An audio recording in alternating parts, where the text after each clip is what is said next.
السلام عليكم ورحمة الله وبركاته.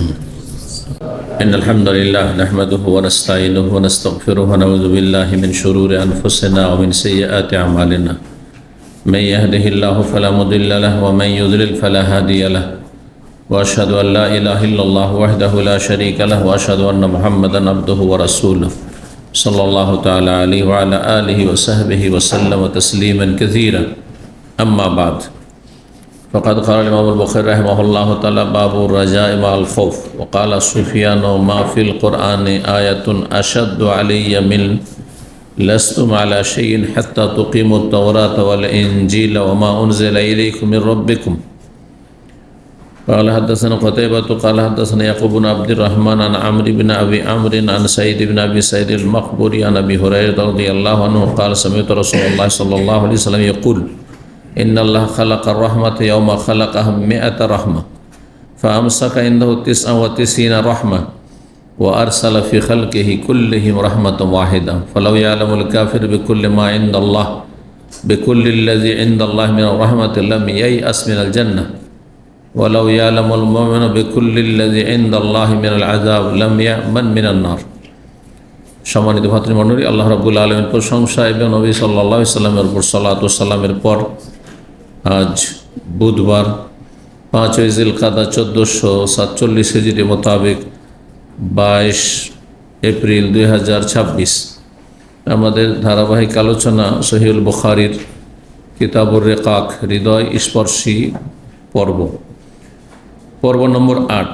ইমাম বুখারী রাহিমাহুল্লাহ এই পর্বের অধ্যায় নম্বর 19 বলছেন, এতে বাবুর রাজা মাল খৌফ। এই অধ্যায় হচ্ছে ভয় ভীতির সাথে আশাবাদী হওয়া, আল্লাহর ভয়ের সাথে আল্লাহর কাছে তার রহমত দয়ার আশাবাদী হওয়া। একজন মুসলিমের জীবনে দুটোই থাকতে হবে। মুসলিমকে আল্লাহ রাব্বুল আলামিন ইবাদতের জন্য জন্মসূত্রে আল্লাহ তৌফিক দিয়েছে, যেন জন্মসূত্রে মুসলিম, আর যারা ইসলাম গ্রহণ করেছে তাদেরকে আল্লাহ এই পথের পথিক করেছেন, আর যারা কাফের হয়ে আছে তাদেরকে আল্লাহ ইবাদতের জন্য সৃষ্টি করেছেন। ওমা খালাকতুল জিন্না ওয়াল ইনসা ইল্লা লিয়াবুদুন। আর ইবাদতের দুটো গুরুত্বপূর্ণ দিক হচ্ছে আল খৌফ ভয় এবং আর রাজা আশা।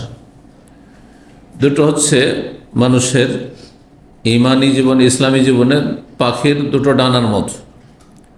পাখির যদি দুটো ডানা না থাকে, দুটোর একটা যদি ভেঙে যায় তাহলে পাখি উড়তে পারবেন না। ঠিক তেমনি একজন মানুষের এই দুটো যদি বৈশিষ্ট্য না থাকে পাখির ডানার মতো, তাহলে সেই ব্যক্তির ঈমান থাকবে না। আল্লাহর কাছে আশা রাখতে হবে। আশা ভালো জিনিসের রাখে না, খারাপের আশা মানে ভালো আশা করছি। তো আল্লাহর কিসের আশা করতে হবে? রহমতের আশা করতে হবে। আল্লাহর দুনিয়া আখেরাতে, শুধু আখেরাতে নয়, দুনিয়া এবং আখেরাতে আল্লাহর রহমতের আশা করতে হবে। আমাদের ভুল ত্রুটি হইলেও আল্লাহর রহমতের আশাবাদী, যে আল্লাহ আমাদের ওপর দয়া করবেন, মায়া করবেন, অনুগ্রহ করবেন। এ হচ্ছে আশা আকাঙ্ক্ষা আল্লাহর কাছে, এটি একটি ডানা। আর একটি হচ্ছে ভয় ভীতি, ভয়ও থাকতে হবে। আল্লাহর আদেশ নিষেধ পালন করবেন, মেনে চলবেন, আল্লাহর আযাবের ভয়ে, আল্লাহর পকড়ার ভয়ে, আল্লাহর হিসাবের ভয়ে। দুটোর একটি যদি থাকে তাহলে আপনি মুসলিম হতে পারবেন না। শুধু আশাই আছে, ভয় নেই। জাহান্নাম বলে ভয় নেই, আল্লাহর পকড়াও বলে ভয় নেই, আল্লাহর ক্রোধ গজব লানত ধরে নেবেন, ধ্বংস করে দিবেন, সর্বনাশ করে দেবেন, কোনো ভয় নেই। না দুনিয়াতে ভয়, না আখেরাত বলে পরকাল বলে ভয়। যদি ভয় না থাকে, শুধু আশা আশা, তাহলে কোনো আমল করবে না? আমল করবে? বুঝছেন না? যদি শুধু জান্নাতের আশা করেন, জান্নাত দিবে আল্লাহ, আল্লাহ সব মাফ করে দিবে। হ্যাঁ, যখন জন্মসূত্রে মুসলিম, আমি বাপ মাও মুসলিম, আমিও মুসলিম, ঘরে জন্ম নিয়েছি, জান্নাত পাবো। আশার আশা, ভয় নেই। যদি ঈমান ইসলামের বিধিবিধান পালন না করি, 5 ওয়াক্ত সালাত না পড়ি, তো কি শাস্তি হবে? ভয় নেই। রমজানের সিয়াম রোজা না রাখি তো কি শাস্তি হবে? ভয় নেই। হ্যাঁ, হারামে যদি লিপ্ত হয়ে জেনা, ব্যভিচার, চুরি, ডাকাতি, খুন, বেঈমানি, আত্মসাৎ, মানুষের হক নষ্ট করে, আল্লাহর হক নষ্ট করে কি শাস্তি আছে? পকড়াও আছে, কোনো ভয় নেই। তাহলে মানুষ পাপ মুক্ত হবে? অপরাধ করতেই থাকবে আর আল্লাহর কাছে শুধু জান্নাতের আশা করে থেকে যাবে। আশা অনুযায়ী তার কোনো আমল নেই, কর্মতৎপরতা নেই, সেই ব্যক্তি কোনোদিন মুসলিম হইতে পারবে না। কোনো পাপ থেকে বাঁচবে না, কোনো ফরজ আজব আদায় করবে না। আজকাল অধিকাংশ মুসলিমরা কিন্তু এই টাইপের, বুঝছেন না? মুরজিয়া একটি বাতিল ফিরকা ছিল, তারা বললে যদি কলমা পড়ে নেই ব্যাস যথেষ্ট, এটা মুরজিয়া। তো মুরজিয়ারা আশাটাকে শক্তিশালী করেছে, ভয়ভীতি নেই, কারণ আর আমল টামল কিচ্ছু নেই, চলবে, জান্নাত পেয়ে যাবে। এইটা মুরজিয়া ফিরকা। আজকালকার জামানার মুসলিমরা অধিকাংশই, যে 70-95 জন থেকে 98 জন বেনামাজি, কিন্তু আধা নামাজি, এরা সবাই হচ্ছে মুরজিয়া। নিজে এক জামানাতে ওই দলের নাম মুরজিয়া ছিল, আজকাল লোকদের নাম এগুলোর নাম নেই, সেকুলার, ধর্মনিরপেক্ষ, না হয় দুনিয়াদার, পেট পূজারি, যাই বলেন, ওই মুরজিয়ার নামে নেই, কিন্তু সবগুলি মুরজিয়া। মানে আল্লাহর কাছে আরে মুসলিম তো একদিন তো জান্নাত পাবো বলছে না, এরা হচ্ছে মুরজিয়া।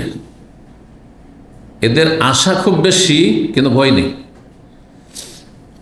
আর একদল আছে চলো বিভিন্ন পাপ করে হেদায়েত হয়েছে, কিন্তু এত শঙ্কিত, এত ভয়ে ভীত যে সে আল্লাহর রহমত থেকে হতাশ হয়ে গেছে। এত অপরাধ করেছি আমি জীবনে, আল্লাহকে মাফ করবেন, আর তারপরে এই কষ্ট সহ্য করতে পারছে না, বরদাস্তি করতে পারছে না, যার ফলে অনেক সময় আল্লাহর রহমত থেকে নিরাশ হয়ে বলছে আর আমল করে লাভ নেই, জাহান্নাম তো যেতেই হবে, কারণ এত বড় বড় অপরাধ করে, মানুষ খুন করেছি, বিচার করেছি, গাঁজা মদ খেয়েছি, আরাম খেয়েছি, কত কী করেছি, মানুষের কত টাকা পয়সা বেমারি চুরি ডাকাতি করেছে, আল্লাহ মাফ করবেন, এত নামাজ ছেড়েছে, আল্লাহ মাফ করবেন। শুধু না মাফ করবেন না, এই ধারণা, ভয় ভীতি এত বেশি হয়েছে যে যার ফলে দেখছি যে আমার তো মাফই হবে না, আমি তো ক্ষমাযোগ্য না, সুতরাং আর আমার আমল করে তো লাভ নেই, সেও আমলে জাহান্নামে চলে যাবে না। এই ডানা না থাকলেও চলবে, ওই ডানা থাকবে, দুটো ডানা পাখির ডানার মতো দুটোই থাকতে হবে। সুস্থ অবস্থায় আশা বেশি শক্তিশালী হবে না ভয় বেশি শক্তিশালী হবে? দেখি পরীক্ষা করে আপনাদের কতটা শিখেছেন। মানুষের দুটো অবস্থা, একটা সুস্থ অবস্থা, একটা অসুস্থ অবস্থা। মানুষ অসুস্থ হইলে হয়তো আর বাঁচব না, মারা যাবে। যে যত বেশি দুর্বল অসুস্থ, সে তত বেশি মরণের কাছাকাছি নিজেকে মনে করে যে কখন যে মরে যায়।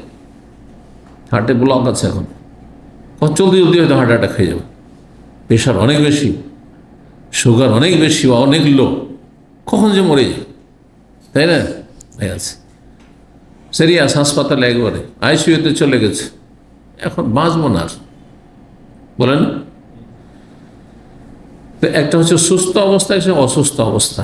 এই আশা আর ভয়, এ দুটো ডানা কোনটা বেশি শক্তিশালী, কোন জামানাতে থাকতে হবে? যে বলবেন হাত তুলে। হ্যাঁ, সুস্থ অবস্থায় কোনটা? হ্যাঁ, সুস্থ অবস্থায় ভয় বেশি, কারণ সুস্থ অবস্থায় পাপ হওয়ার সম্ভাবনা বেশি। যে যত বেশি পয়সায় আছে, সুখে আছে, সুস্থ আছে, হ্যাঁ, যৌবন আছে, হ্যাঁ, রক্তের গরম আছে, তত বেশি মানুষ পাপে জড়িয়ে যেতে পারে। এই জন্য আল্লাহর ভয়টা খুব মজবুত থাকতে হবে, ভয়টা খুব যেন আপনার অন্তরে থাকে, আল্লাহর আযাবের ভয়। ফরজ আযাব ছাড়লে আল্লাহ ধরে নেবেন, আল্লাহর গজব নেমে আসবে। হারাম নাজায়েজ কাজ করলেই, অন্যায় করলে, জুলম অত্যাচার করলে, মানুষের বেমানি করলে আল্লাহ ধরে নেবে, ভয় থাকতে হবে। তাহলে আপনি পাপ থেকে বাঁচতে পারবেন এই যৌবনে, সুস্থ অবস্থায়।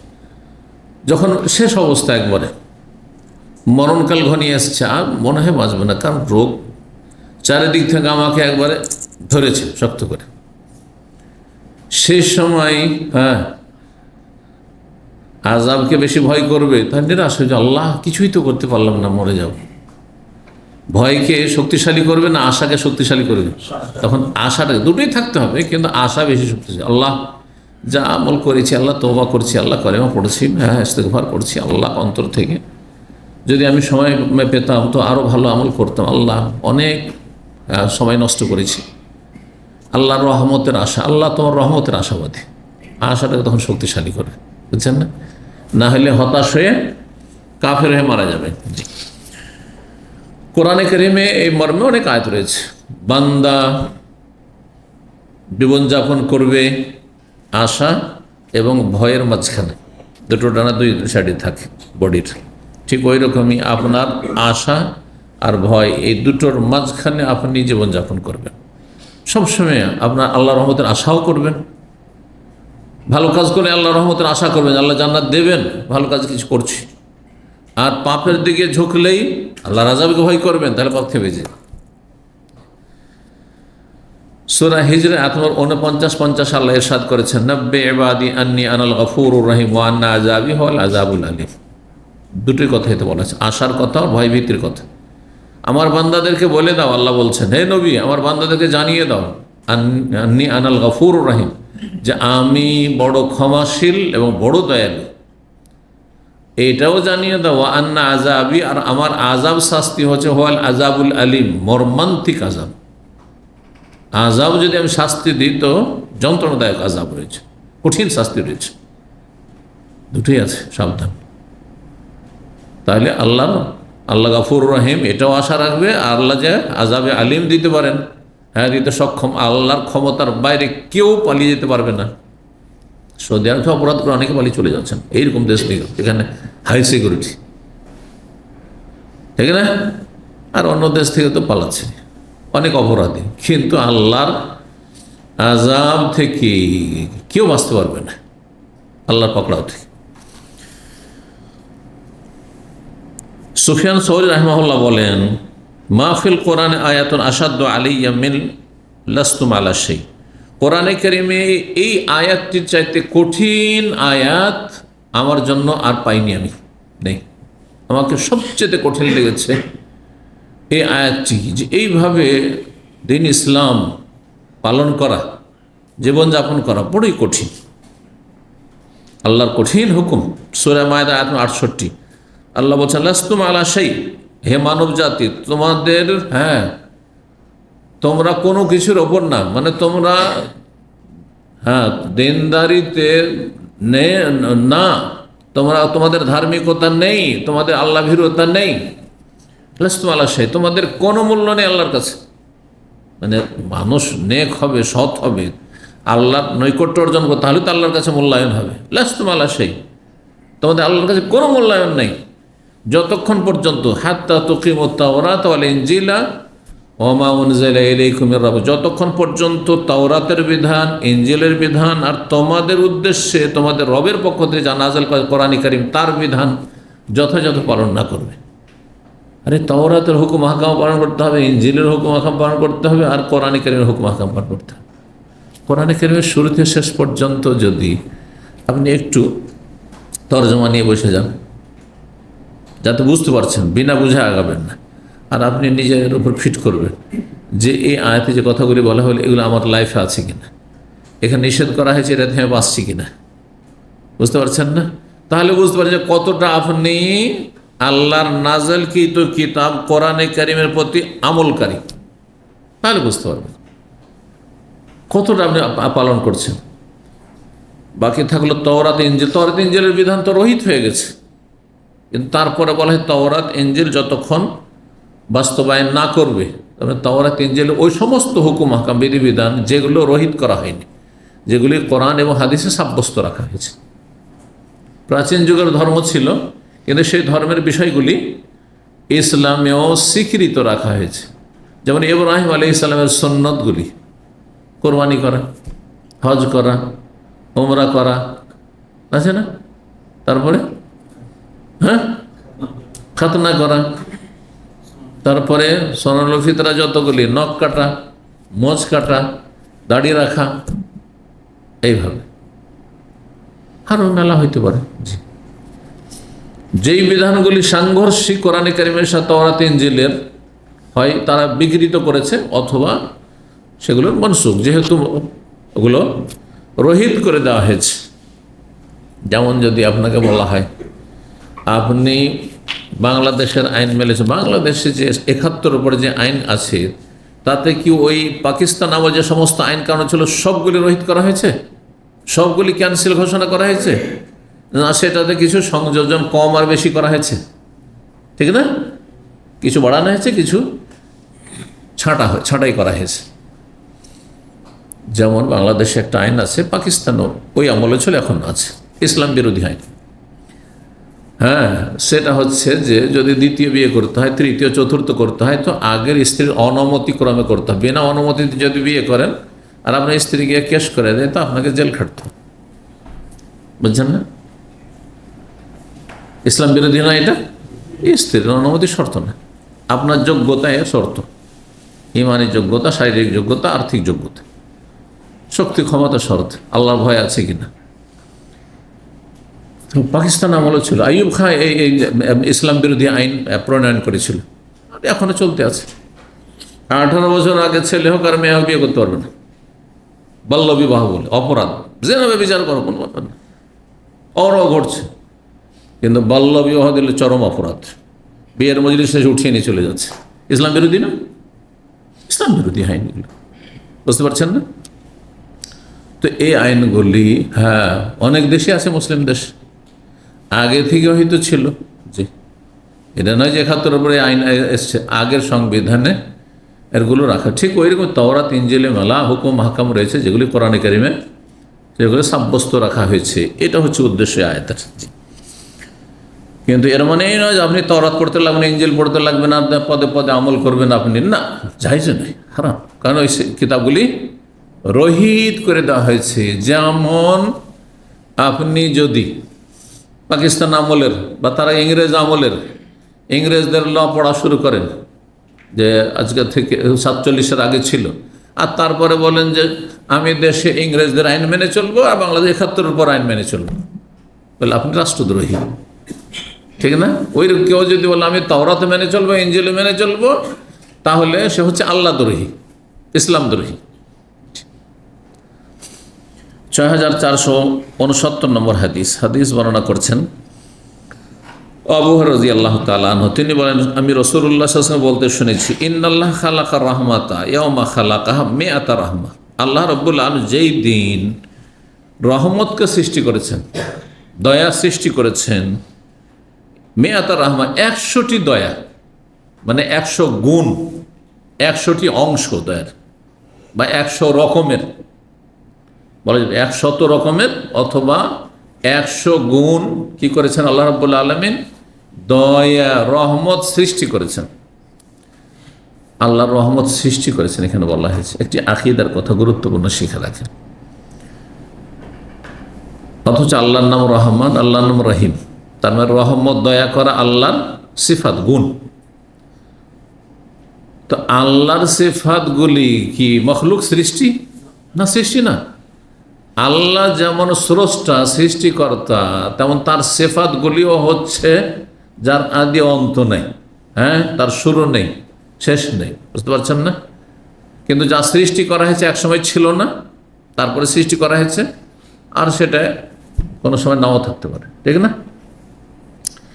তো এখানে যে রহমতকে সৃষ্টি করেছেন বলা হয়েছে, এই রহমত মানে আল্লাহর গুণ সিফাত যে রহমত সেটা নয়। আল্লাহ যে রহমান, আল্লাহ যে রহিম, আর রহমান রহিম রহমত শব্দ থেকে এসছে, মাজদার থেকে এসছে, সেটাকে উদ্দেশ্য করা হয়নি। সেটা হচ্ছে কাদিম, সেটা হচ্ছে আল্লাহ রাব্বুল আলামিনের সিফাত, সেটা হচ্ছে স্থায়ী। কিন্তু যেই রহমত, যেই দয়া মায়া তার বান্দাদের মাঝে ভাগ বন্টন করেছেন, আমাদের অন্তরে মায়া নেই। আরে মায়া না থাকলে এত কষ্ট করে ছেলে মেয়ে মানুষ করে, হ্যাঁ, মায়া না থাকলে, মায়া মমতা না থাকলে, একজন বেগানা মহিলা বিয়ে হইলে আবার স্বামীকে ভালোবাসতে লাগে, কত মায়া।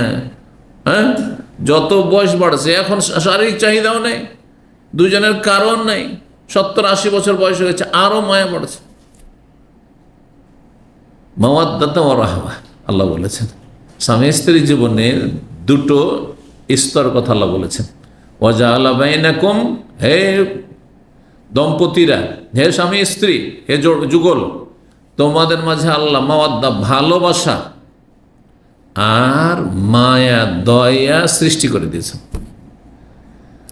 মানুষের শারীরিক যতদিন চাহিদা থাকে ততদিন প্রেম ভালোবাসা থাকে, ভালোবাসা থাকে।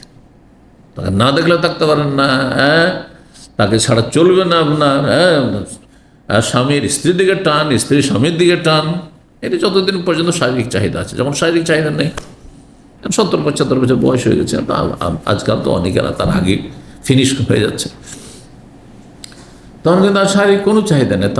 তাকে না দেখলে মানে সবসময় মনে করছি গোলপাক কাছে না, কিন্তু মায়া মমতা আরও বেশি বেড়ে গেছে।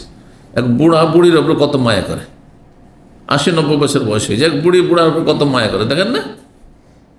অথচ তাদের বিছানায় যাওয়ার মতো কোনো রকম ক্ষমতাই নেই তাদের হাতে, বুঝতে পারছেন না? জি, শয্যা সঙ্গী হওয়ার কোনো ক্ষমতাই নেই তাদের। তারপরে রহমত, এই যে রহমা বলেছেন, মায়া, মায়া ভালোবাসাতে যেই মায়া আমরা করে বান্দার মাঝে আল্লাহ বিতরণ করেছেন, ওই মায়া আল্লাহ রাব্বুল আলামিন 100 গুণের মধ্যে 1 গুণ বান্দাদের মাঝে বিতরণ করেছেন। 99টা আল্লাহর কাছে আছে, জমা আছে। 100টা যদি হয় বা 100 ধরনের হয়, ধরন বললাম আর বললাম গুণ বললাম, তাই না? যেটা ধরে তো এক ধরনের মায়া, যেই মায়াটা আমরা করে থেকে আপোষী, এই যে কারোর সাথে আমার খাতির হয়েছে, ওর একটা মায়া আছে। হঠাৎ করে যদি অথচ আমার রক্তের সম্পর্ক নেই, অথবা সে আমার কাছেরও না, কেউ না, কিন্তু কিছুদিনের পরিচয় হয়েছে, আর তারপরে সে দিনদার ধার্মিক, তাকে অন্তর থেকে আমার ভালো, হঠাৎ করে যদি তার এক্সিট লেজ ফাইনাল, তো অনেক কষ্ট লাগছে আমাকে, লাগছে না? এই যে মায়া। তো বলছেন যে আল্লাহ রাব্বুল আলামিন যখন রহমত সৃষ্টি করেন তখন 100টি রহমত সৃষ্টি করেছেন। ফামসাকা ইনদাহু তিসআতিস রাহমা, আল্লাহ তার কাছে 99টি রহমত রেখে নিয়েছেন, বা 99 গুণ বা 99 ধরনের রহমত রেখে নিয়েছেন। ওয়া আরসালা ফি খালকিহি কুল্লি, সমস্ত সৃষ্টির জগৎ, আরে মানুষ শুধু না, জিন না, বরং পশু পাখি পোকা মাকড়, দেখেন না কত মায়া করে।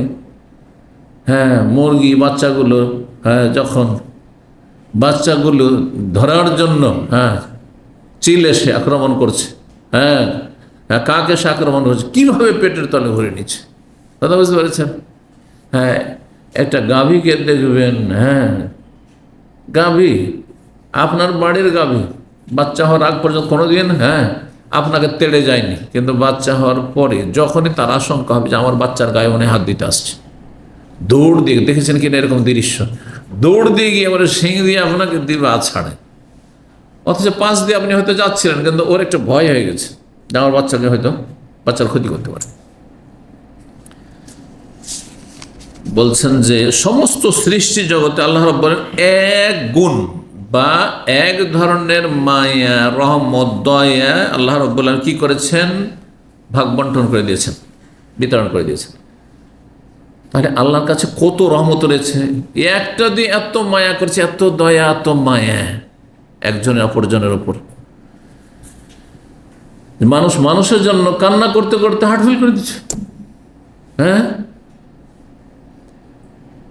আল্লাহর কাছে তাহলে আরো 99 গুণ আছে রহমত, তাই না? দয়া বলছে ফালাউ ইয়ালামুল কাফির, আল্লাহর কাছে এত রহমত রয়েছে, অশেষ রহমত, যে কাফের যদি জানতো বিকুল্লিল্লাযী ইনদাল্লাহি মির রাহমা, আল্লাহর কাছে যে যত রহমত আর দয়া রয়েছে এ সম্পর্কে যদি কাফের সম্যক জ্ঞান থাকতো, পুরোপুরি জ্ঞান থাকতো, লাম ইয়াইআস মিনাল জান্নাহ, কুফরি করেও সে ক্ষমাযোগ্য নয়, সে তার জন্য জান্নাত হারাম করা হয়েছে।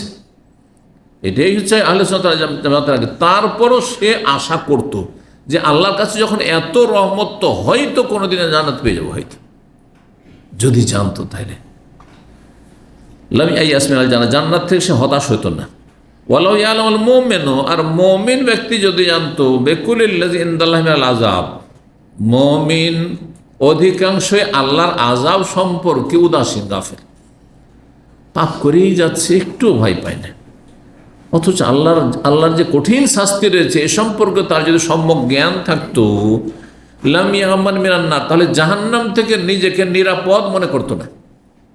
কিন্তু মনে করে আজকালকার অধিকাংশ মুসলিমরা, যেমনটা বললাম, মুরজিয়া টাইপের মনে করে, যখন মুসলমান তো না একদিন জান্নাত পাবো। আরে এত সহজ, এত সহজ। তোমার আমল একেবারে জিরোতে। প্রথম জীবনের মুসলিম জীবনে আমলই হচ্ছে 5 ওয়াক্ত সালাত। এই 5 ওয়াক্তের 70 রাকাত নামাজই নেই, আর জান্নাতের আশা করে বসে আছো? শিরক মাজার পূজা করছো, পীর পূজা করছো, আর জান্নাতের আশা করে বসে আছো? জাদু টোনায় লিপ্ত আর হাত দেখাতে যাচ্ছ। আচ্ছা দেখুন তো আমার টাকাটা হারিয়ে গেছে, কোথায় গেছে একটু দেখে দেন, তদবির করে দেন তো। আমাদের দেশের মানুষ এইরকমই, ইসলামী সেন্টার আসে মাঝে মাঝে, আমার এত টাকা হারিয়ে গেছে, যে গয়না কিনে রেখেছিলাম বিয়ে শাদির জন্য, হারিয়ে গেছে, রুম থেকে কে নিয়েছে, তো কোনো তদবির আছে কিনা? তো যেগুলো শিরকি কুফরি তদবির, গায়েব আল্লাহ ছাড়া কেউ যায় না যে আপনার কে চুরি করেছে। হাত চালায়, বাটি চালায়, আরও কি চালায়, আর তারপরে অনেক সময় নির্দোষীকে দোষী বানিয়ে চোর বানিয়ে দিল, আর গণপিটনে শুরু হয়ে গেল। জালেমে কম, অপরাধী ধরার এটা তরিকা ইসলামে আছে কোনো সুযোগ? যে হাত চালাচ্ছে, হ্যাঁ, অথবা বাটি চালাচ্ছে, বাটি গিয়ে একজন ভালো মানুষের বাড়িতে পৌঁছে গেছে, না এই চুরি করেছে, ধর একে, কোনো সুযোগ নেই। এটা জালেমেরা। এই হাদিস দ্বারা কি প্রমাণিত হলো? যে আশাও থাকতে হবে, ভয়ও থাকতে হবে। এই যে কাফেরের আশার কথা বলা হয়েছে, কাফের জানতো আল্লাহর রহমত, এই রহমতের আশা, তাহলে সে রহমত থেকে নিরাশ হইতো না, যে হতে পারে আমার উপর রহমত হইতে পারে, শুধু মুসলিম জান্নাতে যাবে, মুমিন জান্নাতে যাবে, তৌহিদবাদী আমিও হয়তো যাব, আশা করতে। আল্লাহর এত রহমত রয়েছে, তাহলে আল্লাহর রহমতের আশাবাদী হইতে হবে, আর আযাবের ভয় হইতে হবে। মুসলিম জীবনে আযাবের ভয় না থাকলে যেই সেই পাপে লিপ্ত হয়ে যাবেন আপনি। যখনই পাপ করবেন আল্লাহর আযাব ভয় করবেন, যে আমি যা ব্লু ফিল্ম দেখছি, কেউ তো দেখে না, তো আল্লাহ তো ধরবেন, আল্লাহ তো হিসাবে নেবেন। আমল নামে তোমার রেকর্ড হয়ে গেল, নোট করা হয়ে গেল, তারপর হাসর মাঠে আমাকে হিসাব দিতে হবে, আমার মাথাতে পা পর্যন্ত অঙ্গ প্রত্যঙ্গের হিসাব দিতে হবে, এই সুস্থতার নিয়ামতের হিসাব দিতে হবে, সময়ের হিসাব দিতে হবে, টাকা পয়সা ধন সম্পদের হিসাব দিতে হবে। এক একটি কথা, মানুষ যদি আল্লাহর আযাবকে ভয় করে, তাহলে জাহান্নাম থেকে কখনো নিজেকে সুরক্ষিত নিরাপদ মনে করবে না। কারণ মানুষ মাত্র ভুল হয়েছে, আল্লাহ ভুল তো হয়েছে মানে, যদি আল্লাহ মানা মাফ করেন, আজকে 30 বছর আগে ভুল করেছেন আপনি, যদি এই তওবা কবুল না হয়ে থাকে, আর ওইরকম তওবা না হয়ে থাকে, তা আল্লাহ ধরবেন, তো জাহান্নামে যেতে হবে ওর জন্য। তবে আল্লাহর কাছে খালেস অন্তরের সাথে তওবা করলে আশা করা যায় আল্লাহ, এই যে আশা, রহমতের আশা করা যায় আল্লাহ কি করবেন, ক্ষমা করবেন। জি, 20 নম্বর অধ্যায় বাবুস সাবরি মাহারিমিল্লাহ। এই অধ্যায় হচ্ছে আল্লাহর হারামকৃত বস্তু হতে ধৈর্য ধারণ করা, মানে সংযত থাকা। ধৈর্য ধারণ করা, পাপ থেকে ধৈর্য ধরা মানে পাপ থেকে সংযত থাকা। যতক্ষণ মানুষ শক্ত না করতে পারবে মনকে, ততক্ষণ পাপ মুক্ত থাকতে পারবে না। যারা বিভিন্ন বদ অভ্যাসে লিপ্ত, এর আগে উদাহরণ দিয়েছিলাম, যাদের ধূমপানের অভ্যাস আছে, বিড়ি সিগারেটের, জর্দা তামাক অভ্যাস আছে, যাদের হস্তমৈথুনের অভ্যাস আছে, যাদের ব্লু ফিল্ম পর্নোগ্রাফি দেখা অভ্যাস আছে, যাদের নাউজুবিল্লাহ সমকামিতা অথবা জেনা ব্যভিচার করা, এইসব প্রেম করা বদ অভ্যাস, নোংরামি আছে, তারা বারবার তওবা করলে আবার হইতে বারবার নিজেকে তিরস্কার করবে, তওবা করবে হয়তো, আর তারপর আবার ওই পাপে জড়িয়ে যাবে, বারবার পাপে জড়িয়ে যাচ্ছে। কিসের জন্য? ওই যে সবর আম্মাসিয়াতিল্লাহ, 3 রকমের যে ধৈর্য, তার মধ্যে একটি হচ্ছে গুনাহ থেকে বেঁচে থাকার ক্ষেত্রে সবর করা, মানে সংযত হওয়া, মনকে শক্ত করতে হবে, মনকে শক্ত করতে হবে। আমাদের এক ভাই খুদরিয়াতে থাকতো অনেক আগে, প্রথম যেই দিন আসে আমার বক্তব্য শুনতে, বিষয়ভিত্তিক আলোচনা ছিল, আর বিষয়বস্তু ছিল ধূমপান সম্পর্কে। ধূমপান হারামের 10টি দলিল আমি কোরআনের আয়াত আর হাদিস থেকে বর্ণনা করেছিলাম সেদিন। আর সে এত বেশি সিগারেট খেত, বলছে প্রতি রাতে তার 1 প্যাকেট করে সিগারেট লাগতো, নিজে বলেছে আমাকে। সাথে সাথে বলছে ইসলামিক সেন্টার, তার পুরানো সেন্টার ছিল তখন, 2005-06 দিকে, সিঁড়িতে নেমেই একবারে প্যাকেটটাকে নিজে হাতে নষ্ট করল, চলে গেল বাসা।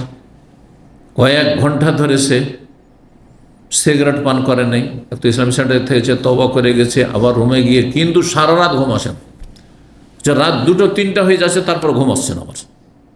কারণ ওই যে নেশা, সিগারেট খাবে তাহলে ঘুম আসবে তার, বুঝছেন না?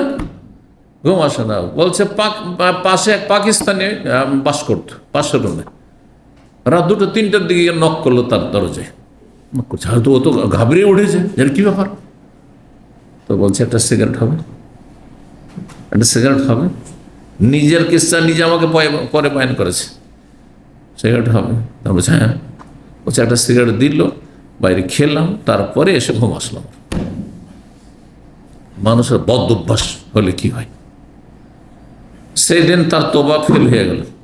কিন্তু তারপর আবার শক্ত হইল, আবার শক্ত হওয়ার পরে ভালো শক্ত হয়ে আলহামদুলিল্লাহ সে সিগারেট থেকে তওবা করেছে। আর তারপরে তার কাহিনী আমাকে নিজেই বয়ান করেছে, বুঝতে পারছেন না?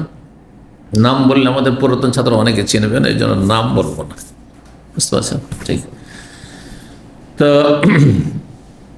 আল্লাহর হারামকৃত বস্তু থেকে বেঁচে থাকার ক্ষেত্রে সংযত হওয়া, জি, যতক্ষণ সংযত না হবেন, মনকে শক্ত না করে হারাম থেকে বাঁচতে পারবেন না। যাদের হারাম খেয়ে অভ্যাস আছে, হারাম ব্যবসাতে রাতারাতি বড় লোক হওয়া দেখছে, আর এই কফিলের বেতন দিয়ে এ তো 5 বছর লেগে যাওয়ার ঋণ পরিশোধ করতে, আর নিজেকে সামলে রাখতে পারে না, বুঝতে পারছেন? চুরি করা অভ্যাস, হ্যাঁ, ধার নেওয়া বদ অভ্যাস, আর হাত ভারী বদ অভ্যাস, বদ অভ্যাস থেকেই যাচ্ছে। কিসের জন্য? সংযত হইতে পারছেন না, মনকে শক্ত করতে পারছেন না। আল্লাহ বলছেন সবরের ফজিলত সম্পর্কে সূরা জুমারের আয়াত নম্বর 10, অনেক আয়াত রয়েছে ধৈর্যের ফজিলত, ধৈর্যের মহাপুরস্কার আল্লাহ দিবেন বিনা হিসাবে। আর রোজা হচ্ছে ধৈর্য ধারণের নাম, এই জন্য রোজার নেকি সরাসরি আল্লাহ নিজে দেবেন, কোনো ফেরেশতা দিয়ে লিখাবেন না, ঠিক না? রোজা এক ধরনের সবর করা, কিন্তু জীবনে যে কোনো ক্ষেত্রে আপনি সবর করবেন, সবরের নেকি একমাত্র আল্লাহ দেবেন।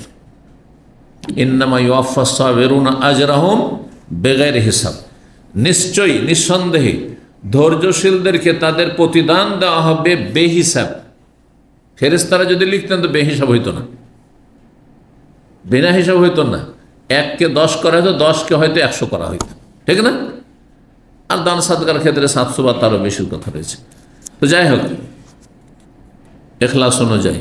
কিন্তু সবরের নাকি যেহেতু স্বয়ং আল্লাহ দেবেন, হ্যাঁ, যে গুনাহ থেকে আপনি বেঁচেছেন, কিসের জন্য? গুনাহ থেকে বাঁচা দুই রকম, একটা হচ্ছে দুনিয়ার স্বার্থে, একটা হচ্ছে আল্লাহর স্বার্থে। নেকিটা কখন পাবেন আপনি? আল্লাহর ভয়ে, আল্লাহকে খুশি করার জন্য, এবং আল্লাহ যাতে নারাজ না হয়েছে, এরকম হারাম জীবনযাপন করলে তো আল্লাহ অসন্তুষ্ট হয়ে আমাকে জাহান্নামে দেবেন। আল্লাহর ভয়, আল্লাহর আযাবের ভয়, আল্লাহর পকড়ার ভয়, তাহলে এর নাম হচ্ছে সবর। কিন্তু যদি দুনিয়ার স্বার্থে সবর করেন, ডাক্তারের কাছে গিয়েছেন, বলছে আপনার ব্লাড, বলছে যে আপনার ব্লাড ক্যান্সারের লক্ষণ পাওয়া যাচ্ছে, কিন্তু কি ধূমপান করেন, স্মোকিং করেন? বলছে হ্যাঁ। এক্ষুনি ছাড়েন, না হলে গেলেন আপনি শেষ। সাথে সাথে তওবা। কার জন্য? আল্লাহর জন্য? আল্লাহর আযাব থেকে বাঁচার জন্য না শরীরকে বাঁচার জন্য, বেঁচে থাকার জন্য? কিচ্ছু পাবেন না আপনি। খুব বেশি তো হয়তো রোগ মুক্ত থাকবেন, যেই গরজ করেছেন সেই গরজটা পাবেন, কিন্তু আল্লাহ সন্তুষ্টি পাবেন না, বিনা হিসাবে নেকি পাবেন না আপনি। জি। উমর আব্দুল আজিজ রাহমাহুল্লাহ বা উমর রাদিয়াল্লাহু তাআলা, উমর যেহেতু বলা হয়েছে, আমিরুল উমর রাদিয়াল্লাহু তাআলা বলেন, ওয়াজাদনা খায়রা আইশিনা বিসসবরি, আমাদের জীবনের সবচাইতে উৎকৃষ্ট উত্তম, হ্যাঁ, জীবনযাপন পেয়েছি কিসে? ধৈর্যে। ধৈর্য ধারণ করলে এতে সবচেয়ে বেশি শান্তি আছে। আর অধৈর্য হইলে যতই পান না কেন আপনার শান্তি নেই। যারা ধৈর্যশীল, যদি দুপুরে শুধু ডাল ভাত খেয়ে এসছেন আর কিচ্ছু ছিল না, কোনো তরকারি ছিল না, হ্যাঁ, তবু আপনি কি সুখী, মনের দিক থেকে সুখী। কিন্তু যে ভালো ভালো খাবার খেয়ে এসছেন, ভালো ভালো খাবার খেয়ে এসছেন, কয়েক রকমের তরকারি মাছ গোস্তের আইটেম খেয়ে এসছেন, কিন্তু আপনি অধৈর্য, আরও কিছু লাগত, আমার চাইতে ভালো অনেকে খায়। এই স্বপ্ন যদি থাকে যে আমি তো পাকশাক ভালোই করতে পারি আর খুব ভালো খাই, কিন্তু সারা জীবনে শুধু বাঙালি খাবারই খেতে থাকলাম, হ্যাঁ, আর রোমান্সিয়া খেতে পারলাম না, তো এই আরও কি কি খেতে পারলাম না, তো এই খেতে পারলাম না, সেই খেতে পারলাম না, শান্তি পাবেন? কখনো শান্তি পাবেন না। শান্তি পাবে না। যারা এরকম রেস্টুরেন্ট, বিভিন্ন রেস্টুরেন্টে খেয়ে বেড়ায়, তাদের অভিজ্ঞতা আছে। আমরা তো মনে করি যে একটা বার্গার হয়তো কত দাম হবে, কত মূল্য হবে, যারা খান বা জানা আছে বলেন দেখি। কত? 8 রিয়াল মতো বলছে। হ্যাঁ, কে বললো 30 রিয়াল? এমন বার্গার আছে 45 রিয়াল। হ্যাঁ, তো বুঝতে পারছেন, যারা খায় তাদের কাছ থেকে শোনা, কিন্তু এখানে দামে পাওয়া যায় না, হয়তো রিয়াদ এরকম আছে, বুঝতে পারছেন। সেই কোয়ালিটিটা ওই বিদেশি কোয়ালিটি, বিদেশে যেই দেশ আসল বার্গারের দেশ, সেই দেশের যে টেস্টটা, কারণ আমি ওই দেশে গিয়ে খেয়েছি সেজন্য বলছি, তো ওই টেস্টটা এখানকার বার্গারে কোনোদিন পাইনি। তো আমি তো জিজ্ঞাসা করেছি যে এইখানেও তো বার্গার, এই আপনার ম্যাকডোনাল্ড হোক আর অমুক হোক আর তমুক হোক, যত কিছু হোক না কেন, কিন্তু এই টেস্টটা কেন পাওয়া যায় না? তো বলছে হ্যাঁ পাওয়া যাবে, কিন্তু রিয়াজে পাওয়া যাবে। হ্যাঁ, শুধু একটা এতে মনে হয় 45 টাকা দাম। এখন এগুলো যদি স্বপ্ন থাকে যে হায় রে, জীবনে একটা বার্গার খেতে পারলাম না, শান্তি পাবেন? ইলিশ খেয়ে শান্তি পাবেন? পাবেন না। তো ওয়াজাদ না খায়রা আইসা না। তারপরে স্বামী স্ত্রীর জীবনে, আপনার স্ত্রীর মাঝে কিছু ভালো গুণ আছে আর কিছু খারাপ আছে, প্রত্যেকের আছে। এরকম স্বামীর মধ্যে বেশ কিছু ভালো গুণ আছে, খারাপও আছে, প্রত্যেকে আমরা এরকম, বুঝতে পারছেন না? এখন এতে যদি স্ত্রীর সবর না করে এই স্বামীকে নিয়ে, আর স্বামী যদি সবর ধৈর্য ধারণ না করে এই স্ত্রীকে নিয়ে, আরে দেখতে কালো হলো, কাজ কামে ভালো, হ্যাঁ, অথবা কাজ কামে ভালো না, ভাষা খারাপ একটু, হ্যাঁ, শক্ত ভাষায় স্বামীকে বলে দেয়, কিন্তু দেখতে সুন্দরী, হ্যাঁ, ওর সৌন্দর্যে পাগল, বুঝতে আছে না নেই? তো এইরকম যদি আপনি যা কিছু পেয়েছেন তাতে আপনি সবর না করেন, তো আপনার জীবনটা অশান্তিতে পরিণত হবে, শান্তি পাবেন না আপনি, কেউ সংসারে শান্তি পাবে না। তাই বলছেন ওমর ওয়াজাদনা খায়র আয়েশান, আমাদের জীবনের সবচেয়ে উৎকৃষ্ট বস্তু যা পেয়েছি, কিসে পেয়েছি? বিশ্বরে, ধৈর্য, যা আল্লাহ দিয়েছেন ওতে ধৈর্য ধারণ করে, এতে শান্তি আছে। 6470 নম্বর হাদিস বর্ণনা করেছেন আবু সাঈদ খুদরি রাদিয়াল্লাহু তাআলা, তিনি আন্না নাস মিনাল আনসার সাহাবু রাসূলুল্লাহ সাল্লাল্লাহু আলাইহি ওয়াসাল্লাম, আনসারী বংশের কয়েকজন মানুষ রাসূলুল্লাহ সাল্লাল্লাহু আলাইহি ওয়াসাল্লামের কাছে কিছু চাইল। সালা মানে এখানে জিজ্ঞাসা নয়, সালার দুটো অর্থ হয়, একটা জিজ্ঞাসা করা মাসলা মাসাইল, আর একটা হচ্ছে কিছু চাওয়া, সাহায্য সহযোগিতা, বাইতুল মাল থেকে ধন সম্পদ কিছু দান অনুদান চাওয়া। সরকারের কাছে চাইলে কি চাইবে? দান অনুদান চাইবে। তা নবী সাল্লাল্লাহু আলাইহি ওয়াসাল্লামের কাছে বাইতুল মাল রয়েছে, সাদকা যাকাত রয়েছে, গনিমত রয়েছে, বিভিন্ন ধন সম্পদ রয়েছে। তো আনসারি কিছু লোক রাসূলের কাছে কিছু চাইলো, তারা ফালাম ইয়াসআলহু আহাদু মিনহুম ইল্লা আতাহু, তাদের যে কেউ চাইলো সবাইকে দিলেন নবী সাল্লাল্লাহু আলাইহি ওয়াসাল্লাম, কাউকে খালি হাতে ফেরাতেন না নবী সাল্লাল্লাহু আলাইহি ওয়াসাল্লাম, আছে সবাইকে দিতেন। হাত্তা নাফেদা, দিতে দিতে সব শেষ হয়ে গেল, যা ছিল নবী সাল্লাল্লাহু আলাইহি ওয়াসাল্লামের কাছে সব শেষ। ফাকাল লাহুম হিনা নাফেদা কুল্লু শাই, তাদেরকে বললেন রাসূলুল্লাহ সাল্লাল্লাহু আলাইহি ওয়াসাল্লাম যখন সব কিছু শেষ হয়ে গেল তাদেরকে দিতে দিতে, আনফাকা বিয়াদাইহি, যা নিজ হস্তে নবী সাল্লাল্লাহু আলাইহি ওয়াসাল্লাম তাদেরকে দিয়ে দিলেন, নিজে হাতে দিলেন। ফাকাল লাহুম হিনা নাফেদা কুল্লু শাই, সব কিছু যখন শেষ হয়ে গেল নিজের হাতে দিয়ে, তখন বললেন যে দেখো, মা ইয়াকুনু ইনদি মিন খাইরিন লা আদাখিরহু আনকুম, মায়া কোন আইন মিন খায়ের, আমার কাছে যে কোনো ধন সম্পদ, খায়ের মানে এখানে ধন সম্পদ, যে কোনো সম্পদ থাক না কেন, লা আদাখিরুহু আনকুম, তোমাদের থেকে আমি তোমাদেরকে না দিয়ে সেটাকে জমা করে রাখবো না, সঞ্চিত করে রাখবো না, থাকলে আমি অবশ্যই দেবো তোমাদেরকে।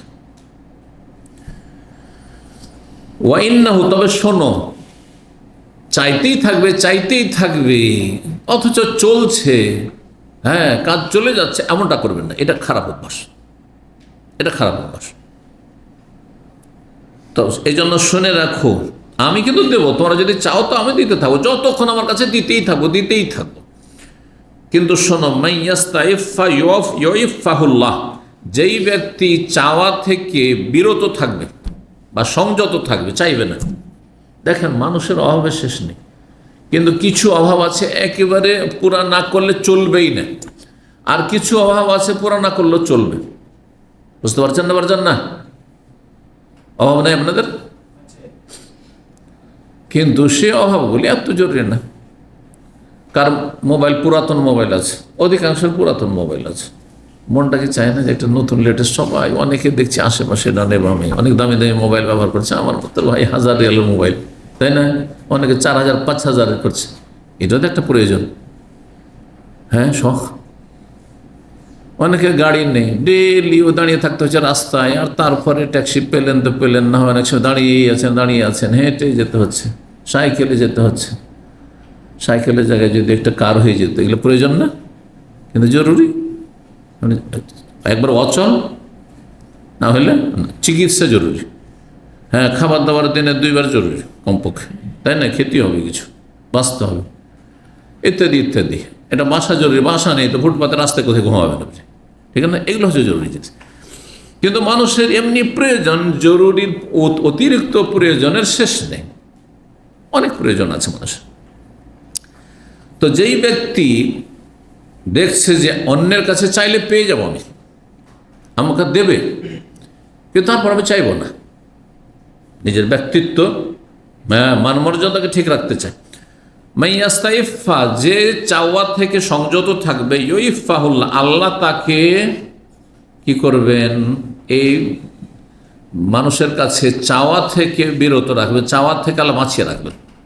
মানুষের কাছে চাওয়া মানে ছোট হওয়া, চাওয়া মানে ছোট হওয়া। সেটা আপনি দান সাদকায় চান, আর আপনি ফিরি মাঝে মধ্যে চলেন একটু চা খান। আমি অনেক ভাইদেরকে এরকম দেখেছি বা শুনেছি, এখানে ইসলামিক সেন্টারে আসে, চলেন একটু নাস্তা করে আসে, আর ডাকলেন তো আপনি খাওয়ান, কিন্তু আপনি যেহেতু একটু মুরব্বী টাইপের, আপনি ভাবছেন যে ওকে ডাকলাম, ও তো আমার জন্য, আর চলো ও, আর ওর পয়সা আছে, ও খাওয়াবে, আপনি ডাকলেন কেন? আপনাকেও ডাকবে, যে খাওয়াবে সে ডাকবে। ডাকলেন আপনি, আর খাওয়া বিল দেব, আশ্চর্য কথা। এটা কেমন চরিত্র হইল? এতে মান সম্মান থাকে?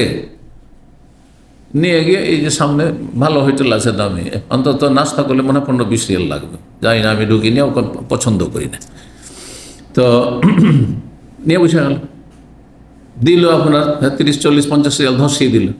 আরে ভাই, এই তো মান সম্মান থাকে না মানুষের? যাদের কাছে ধার চাননি তাদের কাছে আপনার সম্মান ভালো আছে, আর যার কাছে ধার চেয়ে নিয়েছেন তার কাছে ছোট হয়ে গেছে। ভালো করে শুনে রাখেন, যার কাছে ধার চেয়ে নিয়েছেন তার কাছে অবশ্যই ছোট হয়েছে, সে আপনাকে ছোট মনে করুক আর নাই করুক। যে চাওয়া থেকে, সে ধার চাওয়া হোক আর সাহায্য চাওয়া থেকে বিরত থাকবে, সংযত থাকবে, আল্লাহ তাকে বাঁচিয়ে রাখবেন।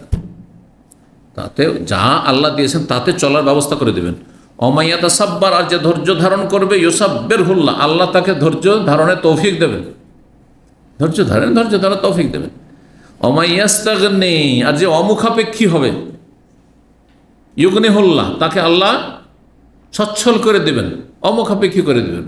আমি কারো ধার জীবনও ধার নেব না।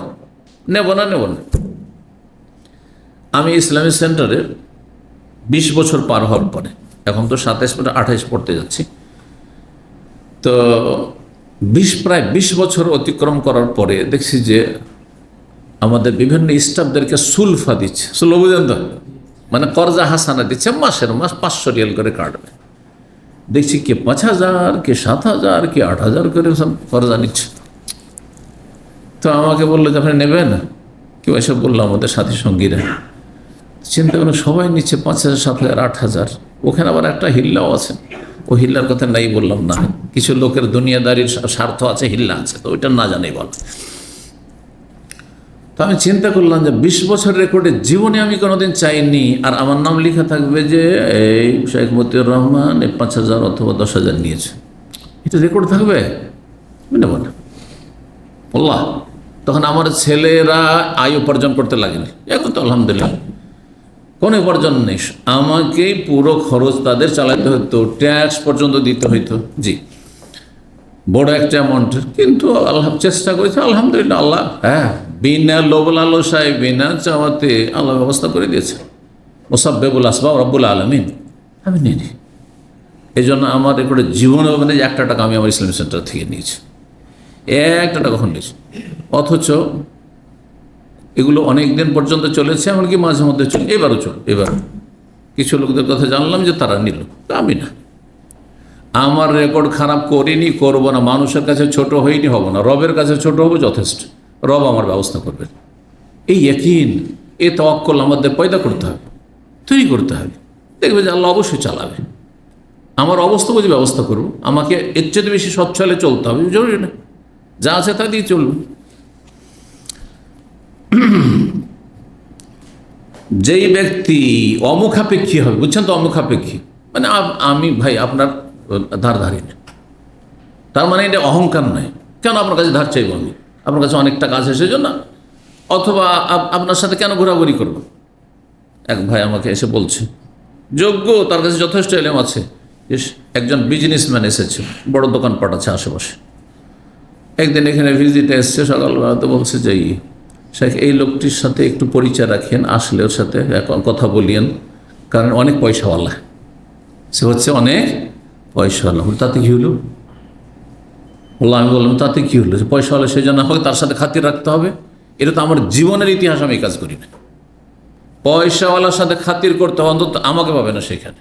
হ্যাঁ, পয়সাওয়ালা যদি আমার সাথে দিনের খাতির রাখে যে আমি আল্লাহ রাস্তায় দান করব এখানে, আর আমি দাওয়াতি কাজে অংশ নিতে চাই, তাহলে জাযাকাল্লাহ খায়র, তাহলে ঠিক আছে।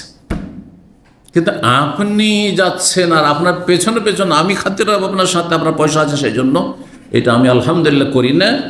হ্যাঁ, এই হাদিস অমাইয়াস্তাগনিহুল্লাহ, যে অমুখাপেক্ষী,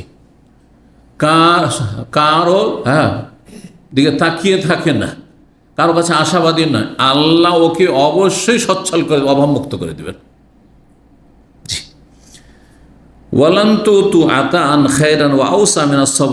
আর তোমাদেরকে এমন কিছু দেওয়া হয়নি, আল্লাহর পক্ষ থেকে যেটি উৎকৃষ্ট হতে পারে আর বেশি প্রশস্ত হতে পারে, মিনাসব, ধৈর্যের চাইতে বড় মূল্যবান বস্তু, যা মানুষের জন্য কল্যাণকর হইতে পারে এবং অনেক প্রশস্ত হইতে পারে, প্রশস্ততা মানুষের জীবনে আসতে পারে, এর চাইতে ভালো জিনিস আর কিছু নেই। ধৈর্যশীল হও, সংযত হও, আমি এতেই ধৈর্য ধারণ করব। হ্যাঁ, যে আমার কাছে যা আছে তা দিয়ে আমি চলবো, সেটি আমি খাবো, কিন্তু আমি এর চাইতে সুখের জীবন, এর চাইতে ভালো জীবন, এর চাইতে ভালো একটু চলাফেরার জন্য, না, মোটেই না। আল্লাহ যেন তৌফিক দান করেন। 6471 নম্বর হাদিস বর্ণনা করছেন মুগীরা বিন শুবা, তিনি বলেন, কানান নবী সাল্লি, নবী সাল্লাল্লাহু আলাইহি ওয়াসাল্লাম সালাত পড়তেন। ফরজের কথা বলা হচ্ছে, তাহাজ্জুদের কথা। তাহাজ্জুদ এত দীর্ঘায়িত করতেন কয়েক ঘন্টা, হাত্তা তারেমা কাদামাহু আও তান্তাফিখা কাদামাহু, তারেমা ওয়ারেমা ইয়ারেমো থেকে, যেমন ওয়ারেসা ইয়ারেসো, ওয়ারম মানে হচ্ছে ফুলে যাওয়া। আজকালও ডাক্তারের কাছে গিয়ে যদি বলেন কোনো জায়গায় আপনার ফুলে গেছে, তার আরবি, ডাক্তারের সাথে যদি কথা বলেন আরবিতে, তার কি বলতে হবে? ফি ওয়ারম, হ্যাঁ না, বা তাওয়াররুম হনো বলতে হবে। সৌদি বাবরা, আর নাফাখা ইয়ানফুখু মানে হচ্ছে কোনো জিনিসে ফুক দেওয়া, ফুক দিলে যে ফুলে যায়, যেমন বেলুনে ফুক দিচ্ছেন, নাফা, তখন ফুলে গেল বেলুনটা, তাহলে দুটোরই অর্থ কি? ফুলে যাওয়া। নবী সাল্লাল্লাহু আলাইহি সাল্লাম দীর্ঘ সময় ধরে দাঁড়িয়ে লম্বা তেলাওয়াত করে তাহাজ্জুদ পড়ার কারণে তার দুই পা কি হতো? ফুলে যেত। এই হাদিস হচ্ছে ফুলে যাওয়ার কথা। অন্য হাদিস হাত্তা তাফাত্তারাত কাদামাহু, পাগুলি ফেটে যেত। অনেক সময় ধরে দাঁড়িয়ে থাকলে পা ফেটে যায়, পায়ের সাইডগুলো ফেটে যায়। যারা দেখেন মেহনত পরিশ্রমের কাজ করে, কঠোর পরিশ্রমের কাজ করে রোদ বাতাসে, তাদের পা বেশি ফাটা থাকে। কিন্তু যারা বড় লেগি করে, হ্যাঁ, ঠান্ডাতে বসে আছে, অফিসে বসে আছে, আর শরীর নরম প্রাকৃতিক। আবার মানুষের শরীর দুই রকম আছে, কারো শরীর খুব সফট নরম, অনেক সাধারণত ফাটবে না, এটি আল্লাহর নিয়ামত। আর কারো আছে যে ও যতই ঠান্ডায় রাখেন না কেন, ও শরীর ফাটবে, সেটা ভিন্ন বিষয়। কিন্তু এমনিতেই মানুষের কঠোর পরিশ্রমের কারণে ফেটে যেতে পারে। আর দীর্ঘ সময় দাঁড়িয়ে থাকলে পা কি হয়? ফুলে যায়। দাঁড়িয়ে কেউ ঝুলে সফর করেছেন বাসে, এক সময় এত ভিড় হইতো, তো বুঝতে পারবেন যে পা কেমন ফুলে যায়। ফ্লাইটে যদি লং টাইম সফর করেন আর বসে আছেন, হ্যাঁ, হাঁটা চলা বেশি করলেন না, হয়তো দেখুন পা ফুলে গেছে। নবী সাল্লাল্লাহু আলাইহি ওয়াসাল্লাম পা ফুলে যেত দীর্ঘ সময় তাহাজ্জুদ পড়ার কারণে। তাহাজ্জুদ পড়তেন নবী সাল্লাল্লাহু আলাইহি ওয়াসাল্লাম 3 কোয়ালিটির, সূরা মুজাম্মিলে রয়েছে। নিসফাহু আও ইনকুস মিনহু কালিলা আও জিদ আলাইহি, অর্ধেক রাত, না হয় তার চাইতে একটু কম, না হলে অর্ধেকের চাইতে বেশি, মানে 1/3 3 ভাগের 1 ভাগ, না হয় অর্ধেক, না হয় 3 ভাগের 2 ভাগ, রাতকে ভাগ করে। বুঝতে পারছেন না?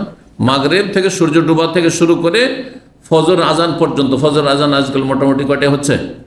হ্যাঁ হ্যাঁ হ্যাঁ, তো এই ফজর আজান পর্যন্ত নিয়ে মাগরিব থেকে শুরু করে দিয়ে এই সময়টাকে আপনি ভাগ করেন, অর্ধাঅর্ধি করেন, এটা মাঝামাঝি হইতো। আর সবচাইতে কম হয়তো 3 ভাগের 1 ভাগ, হ্যাঁ, যেটা মোটামুটি 3 ঘন্টার বেশি হয়ে যাবে, 3-3.5 ঘন্টা হয়ে যাবে। আর অর্ধেক করলে হ্যাঁ আপনার 4.5 ঘন্টা 5 ঘন্টা হয়তো হয়ে যাবে। আর যদি আপনি 2/3 করেন তো আরও বেশি, 6 ঘন্টা হয়তো, বা তারও বেশি হয়ে যাবে। তো এইরকম।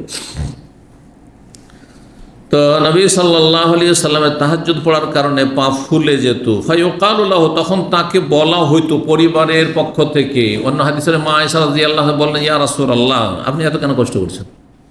আপনার আল্লাহ তো কোনো হিসাবই রাখেননি। হ্যাঁ, আগের পরে সব কিছু আপনার অগ্রিম ঘোষণা করা হয়েছে, ক্ষমার ঘোষণা। তো আপনি কেন এত কষ্ট করে আবার সুন্নত নফল, ফরজ নয়, সুন্নত নফল তাহাজ্জুদে এত কষ্ট কেন করছেন? তখন কি বলেছিলেন? নবী সাল্লাল্লাহু বলতেন, আফালা আকুনু আবদান শাকুরা, আমি কি আল্লাহ শুকরগুজার বান্দা হব না, কৃতজ্ঞ বান্দা হব না? কারণ যাকে যত নিয়ামত আল্লাহ দিয়েছেন, সম্মান দিয়েছেন, তত বেশি তাকে কি করতে হবে? তার শুকরিয়া আদায় করতে হবে। আল্লাহ আমাকে সুস্থ রেখেছেন, আর একজন অসুস্থ, তো অসুস্থ সবর করবে বালা মুসিবতে, কিন্তু আমি কি করব? শুকরিয়া, বেশি সুস্থ আরও বেশি শুকরিয়া, পয়সাও দিয়েছেন আরও বেশি শুকরিয়া। কথা বলছেন? দিনদারি, ধার্মিক, দিনের এলেমও দিয়েছেন, আল্লাহ জ্ঞান দিয়েছেন, আরও বেশি শুকরিয়া। যার যত মর্যাদা, হ্যাঁ, সম্মান, তত বেশি তার শুকরিয়া আদায় করা উচিত। এই জন্য বলছেন যে আমি কি শুকরিয়া আদায় করব না? আল্লাহ রাব্বুল আলামিন আমার জন্য তাহাজ্জুদ ফরজ করেননি, কিন্তু আমাকে সবচেয়ে উঁচা মর্যাদা দিয়েছেন, সুতরাং সবচেয়ে বেশি আমি শুকরগুজার বান্দা হতে চাই। 21 নম্বর হতে বলছেন, বাবুনি আল্লাহ হাসব, যে ব্যক্তি আল্লাহর আস্থা ভরসা রাখবে তার জন্য আল্লাহ যথেষ্ট হবে। আল্লাহর ভরসাটা আল্লাহ যথেষ্ট হবে। কালা রবি ইবনে খুসাইম, ইমাম রবি ইবনে খুসাইম বলেন এই আয়াতের তাফসিরে, মিন কুল্লি মা দাকা আলান নাস, আল্লাহর ওপর কেউ যদি আস্থা ভরসা সত্যিকারের অর্থে রাখে, নিজের কাজকর্ম করে, কিন্তু কর্মহীনতা নাই, মেহনত করেন, পরিশ্রম করেন, রুজির মালিককে আল্লাহ, জীবনে যেন হাহাকার অবস্থা না থাকে, নিরাশ না হয়ে যায়, কিন্তু কাজ করতে হবে, কর্মঠ হইতে হবে, আল্লাহর যে ভরসা রাখবে আল্লাহ তার জন্য যথেষ্ট। সার্বিক ক্ষেত্রে মিন করলে মাদা কালান্নাস, মানব জাতির, মানুষের যেখানে জীবনে সংকীর্ণতা নেমে আসে, সংকট নেমে আসে, আর্থিক সংকট, শারীরিক সংকট, পারিবারিক সংকট, কোনো বালা মুসিবত, সেই ক্ষেত্রে আল্লাহ যথেষ্ট হবেন। আল্লাহ আস্থা ভরসা করলে আল্লাহ কি হবেন? যথেষ্ট হবেন। জি, 6472 নম্বর হাদিস বর্ণনা করছেন হুসাইন বিন আব্দুর রহমান। তিনি কোন তো কায়দা নাই, বসেছিলাম সাইদ বিন জুবাইর রাদিয়াল্লাহু তাআলা আনহু সাহাবীর পাশে। ফাকাল, তিনি বর্ণনা করলেন আব্দুল্লাহ বিন আব্বাস রাদিয়াল্লাহু তাআলা আনহু থেকে হাদিসটি, এক সাহাবী আর এক সাহাবী থেকে, আর বলছেন না তাবেই ছিলেন, সাইদ বিন জুবাইর প্রখ্যাত তাবেই ছিলেন। তিনি ইবনে আব্বাস রাদিয়াল্লাহু তাআলা আনহু থেকে বর্ণনা করে বললেন, আন্না রাসূলুল্লাহ সাল্লাল্লাহু আলাইহি ওয়াসাল্লাম, রাসূল বলেন, ইয়াদখুলুল জান্নাত মিন উম্মতি 70 আলফান বিগাইরি হিসাব, আমার উম্মতের 70,000 মানুষ বিনা হিসাবে জান্নাতে যাবে। নবী সাল্লাল্লাহু আলাইহি ওয়াসাল্লাম উম্মতের কতজন? 70,000 মানুষ বিনা হিসাবে জান্নাতে যাবে। তারা কারা?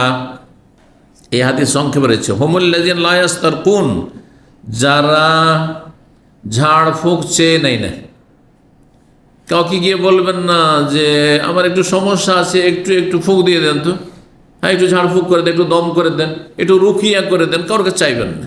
নিজে করতে পারেন, নিজে করেন, মানে পরের দ্বারস্থ হবেন না, পরের মুখাপেক্ষী হবেন না আপনি। এই যে পরের কাছে ছোট হওয়া না। এই জন্য একটা জিনিস মনে রাখেন, আমাদের দিনী ভাইদের, দুনিয়াদার তো আছে, কিন্তু দিনী ভাইয়েরা অধিকাংশ দেখি একটু কিছু হইলে আপনাদের কাছে দোয়া চায়, দিল ফেসবুকে ছাড়া সারা দুনিয়ার কাছেও দোয়া চায়। কয়জন দোয়া করবে আপনার জন্য? কি বা দরকার, আপনি নিজে দোয়া করতে পারেন না? আচ্ছা, তারপরে শেখ একটু বলে দেন যেন ভাইরা আমার জন্য দোয়া করে। হ্যাঁ, বা শেখ আমার জন্য দোয়া করেন। সাহাবায়ে কেরাম এমন করতেন। আপনি আচ্ছা, মা আয়েশা রাদিয়াল্লাহু তাআলা নিঃসন্তান ছিলেন না? ছেলে মেয়ে ছিল মা আয়েশার? কে তিনি? হ্যাঁ, নবী সাল্লাল্লাহু আলাইহি ওয়াসাল্লামের সবচেয়ে প্রিয় স্ত্রী, তাই না? একটা হাদিস দেখাতে পারবেন যে নবী সাল্লাল্লাহু আলাইহি ওয়াসাল্লাম বলেছে, ইয়া রাসূলুল্লাহ, আপনার দোয়া তো কবুল হয়, আপনার দোয়া তো কবুল হয়, আপনি আমার জন্য দোয়া করেন, আল্লাহকে যেন এক সন্তান দেয়। করেছেন? একটা হাদিস দেখান। যদি করতেন তো অবশ্যই তিনি বর্ণনা করতেন যে একবার নবী সাল্লাল্লাহু আলাইহি ওয়াসাল্লামকে বললাম যে আমার জন্য দোয়া করে দেন। বলবেন যে তাদের তাহলে ছেলে মেয়ে নেওয়ার ইচ্ছে ছিল না নাকি? এটা হয় যে নবী সাল্লাল্লাহু আলাইহি ওয়াসাল্লাম তাহলে ছেলে মেয়ে নিতে চাইবেন না? তাহলে বোঝা গেল যে নিজে দোয়া করা অন্যের কাছে দোয়া চাওয়া নয় আসলে শরীয়তের বিষয়, জায়েজ, কিন্তু এত বেশি নয়, বুঝছেন না? অন্যের কাছে চাওয়া মানে অন্যের দ্বারস্থ হন।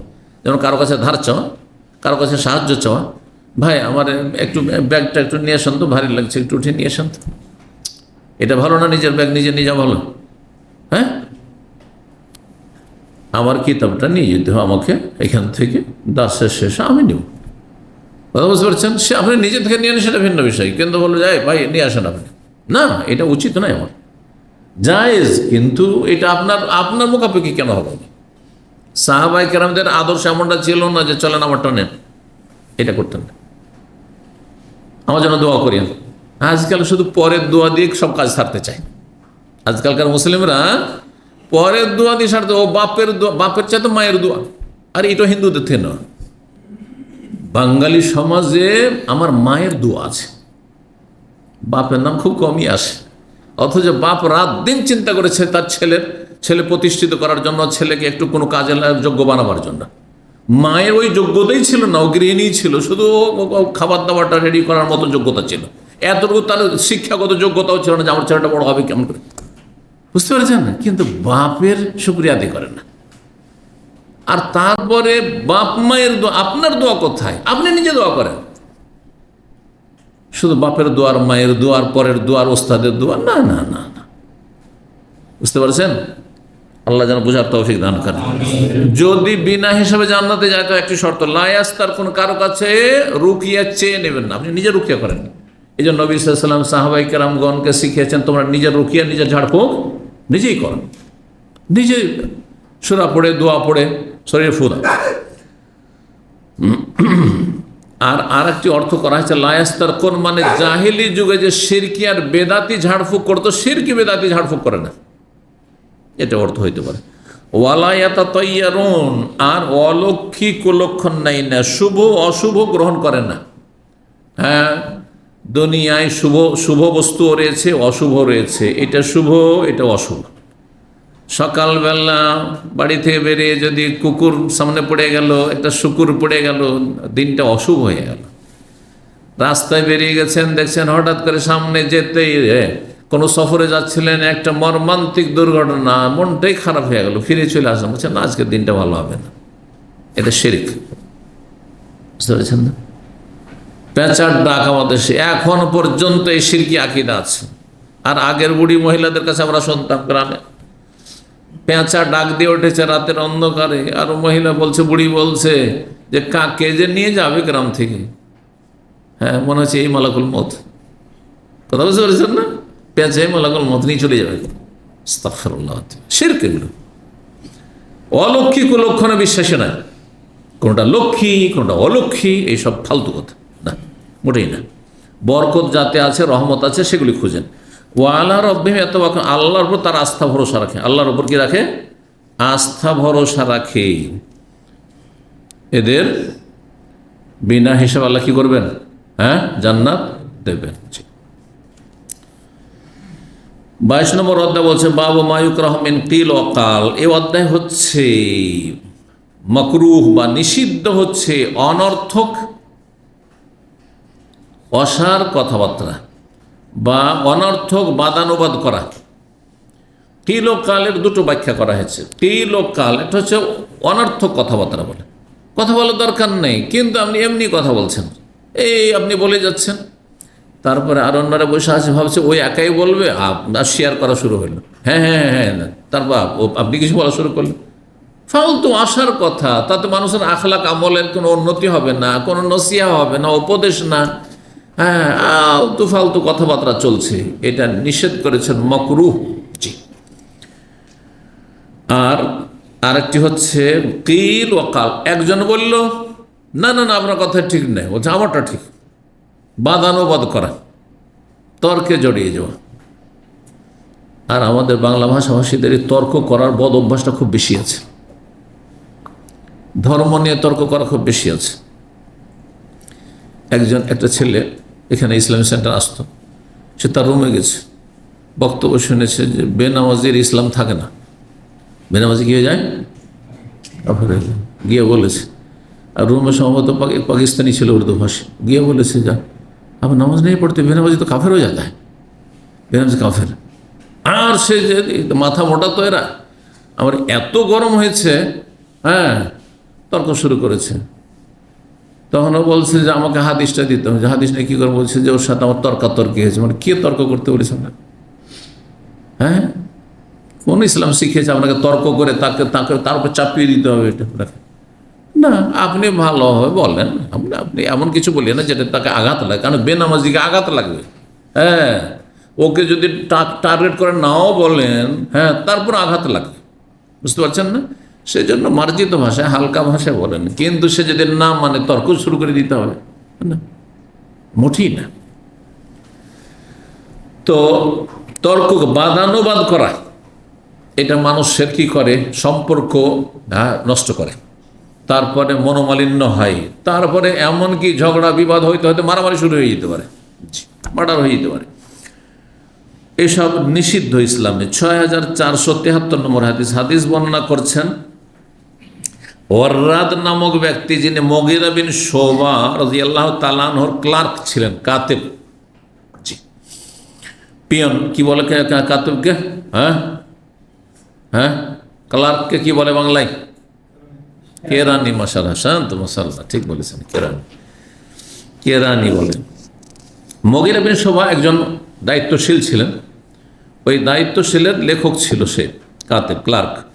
আন্না মাউইয়া বিন আবি সুফিয়ান রাদিয়াল্লাহু আনহু আমিরা মাউইয়া খলিফা কাতাবা আল মুগীরা বিন শুবা যেহেতু বিশিষ্ট সাহাবী, তার কাছে লিখে পাঠালেন। আর তার একজন গভর্নর, দায়িত্বশীল, মাউইয়া রাদিয়াল্লাহু আনহু হচ্ছেন খলিফা সেই জামানায়, 4 খলিফা আলী রাদিয়াল্লাহু জামানার পরে। আর সেই জামানায় মুগীরা একজন দায়িত্বশীল, তাকে লিখে পাঠালেন আন উক্তুব ইলাইয়া বিহাদিসান, আমার কাছে একটু হাদিস লিখে পাঠান। তাহলে তখনকার খলিফারা হাদিস চর্চা করতেন। মুআবিয়া রাদিয়াল্লাহু তাআলা আনহু সাহাবী, তিনি হাদিস চাইছেন, তার চাইতে যিনি সিনিয়র তার কাছে একটা হাদিস লিখে পাঠান। সামিআতহু মিন রাসূলিল্লাহ সাল্লাল্লাহু আলাইহি ওয়াসাল্লাম, কাছে শুনেছেন আপনি সেই হাদিসটি। কালা ফাকাতাবা ইলাল মুগীরা, তখন মুগীরা বিন শুবা তাকে লিখে পাঠালেন একটি হাদিস। কি? ইন্নী সামিআতুহু, আমি শুনেছি রাসূলুল্লাহ সাল্লাল্লাহু আলাইহি ওয়াসাল্লামকে ইয়াকুল ইনদা ইনসানি মিনাস সালাতে, নামাজের সালাম ফেরার পরে বলতে, নামাজ থেকে, ফরজ নামাজে সালাম ফেরার পরে এই দোয়া বলতেন। কি জিকিরটি ছিল? লা ইলাহা ইল্লাল্লাহু ওয়াহদাহু লা শারীকা লাহু লাহুল মুলকু ওয়া লাহুল হামদু ওয়া হুয়া আলা কুল্লি শাইইন কাদির। সালাসবার 3 বার করে বলতে শুনেছি। কাল, এতটুকু তো হয়ে গেল।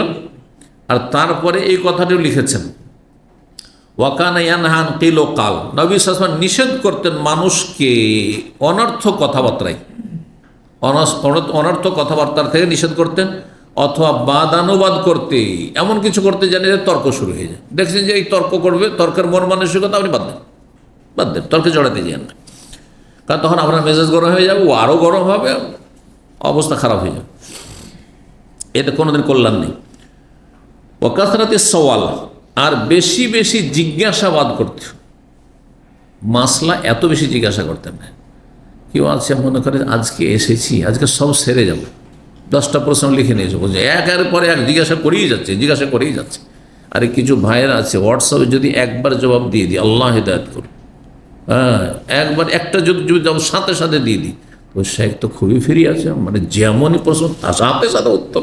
ওর ভালাই করে দিলাম, যারা সরাসরি দার্সে আসছেন হয়তো, আর তাদের আমি বুঝতে পারছি যে, কিন্তু বিভিন্ন দেশ থেকে, সারা দুনিয়া থেকে যেহেতু আসে, তো নাম্বার পেয়ে গেছে কোথাও, যেমনই প্রশ্নের উত্তরটা দিলাম আর একটা প্রশ্ন ছুঁড়ে দিলাম, আর একটা উত্তর দিলাম আর একটা ছুঁড়ে দিলেন। এইরকম বিভিন্ন দেশে এমন কিছু লোক আছে আমার। তখন করি কি, মাঝে মাঝে কিছুদিন জবাব দিই না, যে এত একই দিনে যদি 5টা সওয়াল একজনই করে, তাহলে আমার চিন্তা করুন একদিনে কয়েকশো প্রশ্ন আসে, কি করে আমি জবাব দেবো? তাহলে তো খাওয়া দাওয়া ঘুম বাদ দিয়ে এগুলি করতে হবে, বুঝতে পারছেন? এটা একটা লম্বা ডিউটি। আমার সাথে কথা হলে বলি, ভাই আপনি প্রশ্ন করবেন সপ্তাহে একটা করেন, ঠিক আছে সপ্তাহে একটা করে করেন। আর আপনি এইভাবে শুরু করে দিবেন তো আরও তো দুনিয়াতে লোক আছে, কাছাড়া তো এত বেশি প্রশ্ন না। আরে এমন এমন প্রশ্ন করা, আরে ওর চাইতে বেশি অন্য আমল করলে ভালো ছিল, প্রশ্ন কোনো প্রয়োজন নেই। তো খুব বেশি বেশি সওয়াল করা। আরেকটি অর্থ হচ্ছে সওয়াল মানে যেহেতু চাওয়া, সাহায্য চাওয়া, বেশি বেশি চাইবেন না। যদি অভাবীও হন তো এত বেশি চাইবেন না, অল্প স্বল্প চান, যেটাতে আপনার চলে যায় কোন রকম, যথেষ্ট। ওয়াইজাতুল মাল, ধন সম্পদ নষ্ট করা নিষেধ করেছেন। ধন সম্পদ নষ্ট করবেন না। যারা ধূমপান করে ধন সম্পদ নষ্ট করে না, পুড়িয়ে দিচ্ছে, পুড়িয়ে দিচ্ছে। একটা সিগারেটের প্যাকেট আজকাল দাম বেড়ে গেছে, কত? 20 রিয়াল। চিন্তা করুন, 20 রিয়ালে একটা সিগারেট প্যাকেট আরামখোর একদিনে বা একবেলাতে শেষ করে দিচ্ছে। রিয়াল পুড়িয়ে দিচ্ছে সে, ডলার পুড়িয়ে দিচ্ছে সে। নিষেধ করেছেন ধন সম্পদ নষ্ট। এইরকমই পাকশাক করে কিছু ভদ্রলোক আছে প্রবাসে, যারা বাসি খাবে না, পাকশাক করে নিল, আর বাসি হইতে আর ফ্রিজ করে আর নাকি খাওয়া যাবে না, দিল ফেলে, যা খেলো খেলো ফেলে দিল। হারাম, এটা নিষেধ করেছেন নবী সাল্লাল্লাহু আলাইহি ওয়াসাল্লাম। খান আর না হলে দিয়ে দেন, সাথে সাথে খেয়ে দিয়ে দেন। আমি নেক্সট টাইম হয়তো খেতে পারবো না, তাহলে সাথে সাথে দিয়ে দেন, আপনি অন্য কাউকে ভাইদেরকে দিয়ে দেন, খাইয়ে দেন, কিন্তু ফেলে দেবেন। এতগুলো ভাত নিলেন, এতগুলো খাবার দাবার নিয়ে গেলেন, না নিয়ে যাওয়ার পর সামান্য বাকিরা ডাস্টবিনে ফেলে দিলেন, হারাম না, নিষেধ করেছেন নবী সাল্লাল্লাহু আলাইহি ওয়াসাল্লাম। এতে বরকত চলে যায় মানুষের জীবনে, কিচ্ছু বরকত থাকে না এতে। ওয়ামান ইন ওয়াহাত, মানা মানে আমরা শব্দটি ব্যবহার করি, উনি মানা করেছেন আমাকে, বুঝলেন তো, মানে নিষেধ করেছেন। আর হাত, হাত মানে দাও, তো যেটা দিতে হবে তাতে বাধা দেওয়া, যেখানে আপনাকে দিতে হবে সেখানে কি করা? বাধা দেওয়া। আর যেখানে নেওয়া উচিত নয় সেখানে হাত, যত আসে আসতে দেন, বুঝছেন না? এই নিষেধ করেছেন। এর অর্থটা সুন্দর করে বলি, মান ইন ওয়াহাত, যে নিষেধ করছে মানে কৃপণতা। বাপ মাকে দিতে হবে, দিচ্ছেন না, কৃপণতা না? জাকাত দিতে হবে, দিচ্ছেন না, হ্যাঁ দিচ্ছেন না, বিরত থাকছেন, তাহলে কৃপণতা। তারপর দান সাদকা করতে হবে, করছেন না, কৃপণতা। জি, দিনের কাজ করতে হবে, দিনের কাজে খরচ করতে হবে, করছেন না, কৃপণতা। মান ইন, যেখানে দিতে হবে দিচ্ছেন না, আপনি কৃপণতা। আর কি করা? হাতি মানে যা আসছে আসুক, ফিরি যা আসে, মাংনা যা আসে আসুক, তার মানে ভিক্ষাবৃত্তি, মানুষের কাছে চাওয়া। যদি সুযোগ পান যে এই লোকটা তো খুবই ভালো মানুষ, আর অনেক টাকা আছে, যদি জানেন যে এর কাছে 1 লাখ রিয়াল রাখা আছে, ভাবছেন যে টাকা পয়সা দেশে পাঠায় না। হ্যাঁ, এক লোক এখানে থাকতো, সে কন্ট্রাক্টে কাজ করতো, তার কাছে 5 লাখ রিয়াল ছিল, আমি জানতাম যে তার কাছে 5 লাখ রিয়াল আছে। সে আমাকে রিকোয়েস্ট করে হাত পা ধরে আমার কাছে 1 লাখ রিয়াল একবার আমানত রেখেছিল। আল্লাহ, 1 লাখ রিয়াল আমানত রেখেছিল, প্রায় 2 বছর রেখেছিল। পরে চিন্তা করলাম যে এই টাকা এইভাবে যে রাখবো, আল্লাহ না করে যদি চুরি হয়। আর আমাদের দেশের লোকেরা মাসলাও জানে না। ওকে একদিন বললাম যে আপনি মাসলা জানেন, যে আল্লাহ না করে এই টাকা যদি আপনার চুরি হয়ে যায় তো কে দেবে? আমি দেবো। আমার কোন লাভ আপনার আমানত রেখে? 1 রিয়াল দিবেন আপনি? হ্যাঁ, শরীয়তের বিধান হচ্ছে যে যথাসাধ্য আমার যেমন মাল সামান রাখি বাড়িতে ওইভাবে রেখেছি, কিন্তু বাড়ি থেকে যদি বাসা থেকে চুরি, এত টাকা আমার ব্যাংকে রাখা যাবে না আপনার আমানত, তাহলে এটা যদি চুরি হয়ে যায় তাহলে আপনার গেল, আপনাকে বিশ্বাস করতে হবে। তখন ওর হুঁশ হয়েছে। তারপরে ফিরিয়ে নেবেন না, কারণ এরকম পাবে কোথায় যে ওটাকে নিয়ে যেমনভাবে দিয়েছে, যেইভাবে পেঁচিয়ে দিয়েছে ওইভাবে রাখা, তারপরে তাকে ওইভাবে ফিরিয়ে দিচ্ছে, পাবে কোথায়? ও দেবে। হজে যাচ্ছিলাম, বাসাতে আমার পরিবার পরামর্শ দিলেন, দেখেন এত টাকা বাসায় রেখে এইভাবে যাবেন না, আর ওকে ফিরান, এই বাহানাতে কোনোরকম করে ফিরান, আপনি এত টাকা মানুষের রাখা দরকার নেই, লাভ কি আপনার? আমি ওকে ফজরে ডাকলাম, ফজর সালাত এখানে বাস করতাম, ডেকে বললাম যে টাকা আপনারা নিয়ে যান। হ্যাঁ, বলছেন না শেখ রাখেন, আমার কাছে আরও টাকা আছে, আসলে রাখা মুশকিল, কার কাছে কাউ বিশ্বাস করতে পারছে না। বললেন না, আপনার টাকা আমি রাখতে পারবো। সেই লোক কত বখিলের বখিল, আমাদের ইফতার ক্যাম্পে সম্মেলন হবে, তো আমাদের দিনী ভাইয়েরা তার কাছে বলছে যে কিছু দেন, তখন বললেন 50 রিয়াল দেন। 5 লাখ রিয়ালের মালিক কতটা দিচ্ছে? 50 রিয়াল। বললাম আপনাদের শিক্ষার জন্য বলছি। ওমান ওয়াহাত जो आना है आता है आने दो, এই গল্প জানেন কি? এক মোল্লা নাকি চুরি করা মুরগি কেউ খাচ্ছিল, হ্যাঁ চুরি করা গোস্ত ছিল, তখন বলেছে যে এটা তো চুরি করা, ওই মুরগটা চুরি করা, আর ও মেহমান হয়ে গেছে, বলছে না না তাহলে হারাম হারাম হারাম। তারপর তখন ওকে দেয় না, সবজি খাওয়াচ্ছে শুধু, তখন বলছে ঝোলটা তো চলবে। কি চলবে? এগুলো কেসটা আমাদের দেশের, ঝোলটা নসিহার জন্য, বাস্তবে কেসটা হয়তো হয়নি, ঝোলটা চলবে। আচ্ছা, ঝোল দিতে যাচ্ছে তো গোস্তের টুকরো উঠে চলে আসছে, তখন ও গোস্তের টুকরোটা ফেলতে গিয়ে ও পেরেশানি হচ্ছে, মানে যেমনটা হয় আর কি। তখন এই কথাটি বলছে, আরে জো আতা হে ও আনে দো, মানে যেটা নিজেদের ঝোলের সাথে যেটা চলে আসছে ওটা আসতে দাও। দাদা বুঝতে পারছেন? কিছু লোকের সব আছে যে ফ্রি, যদি কেউ যদি আমাকে চা খেতে নিয়ে যায়, কেউ যদি নাস্তা করতে নিয়ে যায়, জো আতা হে আনে দো। আর দেওয়ার বেলা না না 5 লাখ রিয়ালের মালিক আর ওই 50 টাকা। বুঝতে পারছেন? মান ইন ওয়াহাত, এটা হচ্ছে কৃপণতা। নবী সাল্লাল্লাহু আলাইহি ওয়াসাল্লাম নিষেধ করেছেন, এগুলি ঘৃণা করেছেন। ওয়া উকুকিল উম্মাহাত, মায়েদের অবাধ্য হওয়া। কেন মায়ের অবাধ্য হওয়ার কথা বলেছেন? বাপের অবাধ্য কেন বলেননি? কেন বাপের অবাধ্য হইলে বহুবার চিন্তা করতে হবে যে মার খেতে হবে, হ্যাঁ হাত পা ভেঙে বাড়ি থেকে তাড়িয়ে দেবে, কিন্তু মা তো পারবে না, ওর মায়াতেও পারবে না, আর অতটা শক্ত হইতেও পারবে না। মাকে ছেলেমেয়েরা ভয় করে না, ছেলেরা ভয় করে না বিশেষ করে, কিন্তু বাপকে ঠিকই ভয় করে। বিশেষ করে বাপের কাছে সম্পদ থাকে, আর বাপ যদি পথের ফকির হয় তাহলে তো আর ভয় করবে না। বুঝতে পারছেন না? জি।